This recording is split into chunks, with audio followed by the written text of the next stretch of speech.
দুর্নীতি মামলায় বিচার প্রক্রিয়া থমকে, সন্দীপ ঘোষদের বিচার প্রক্রিয়া থমকে কেন জানবো। অমিত রয়েছে আমার সঙ্গে ফোনে। অমিত, 5 ফেব্রুয়ারি ইডির তরফে সন্দীপ ঘোষ সহ 3 জনের বিরুদ্ধে ইডি আদালতে চার্জশিট দেওয়া হয়েছিল, কিন্তু আজকে যখন শুনানি ছিল সেই ক্ষেত্রে ইডির তরফে যেটা আদালতে জানানো হয়েছে যে রাজ্য সরকারের তরফে কোনো রকম স্যাংশন বা সম্মতি এখনো পর্যন্ত আসেনি। যেহেতু সন্দীপ ঘোষ সরকারি আধিকারিক বা সরকারি কর্মচারী, সেক্ষেত্রে তার বিরুদ্ধে চার্জ গঠন করে বিচার প্রক্রিয়া শুরু করার ক্ষেত্রে রাজ্য সরকারের স্যাংশন বা রাজ্য সরকারের অনুমতি প্রয়োজন।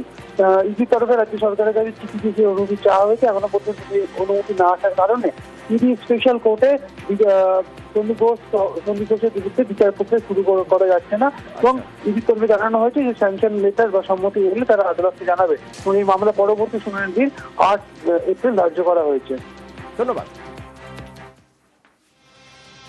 অ্যান্টিবায়োটিকের উপর নতুন করে নির্দেশিকা আনতে চলেছে আইসিএমআর, কিন্তু কেন? অ্যান্টিবায়োটিক, কথায় কথায় অ্যান্টিবায়োটিকের ব্যবহার, যথেচ্ছ ব্যবহার, অপব্যবহার, এর ফলে এমন একটা পরিস্থিতি তৈরি হচ্ছে, এর ফলে হয়তো আর অ্যান্টিবায়োটিক কাজই করবে না, কাজের ক্ষমতাই হারিয়ে যাবে। তাই আইসিএমআর এর নির্দেশ।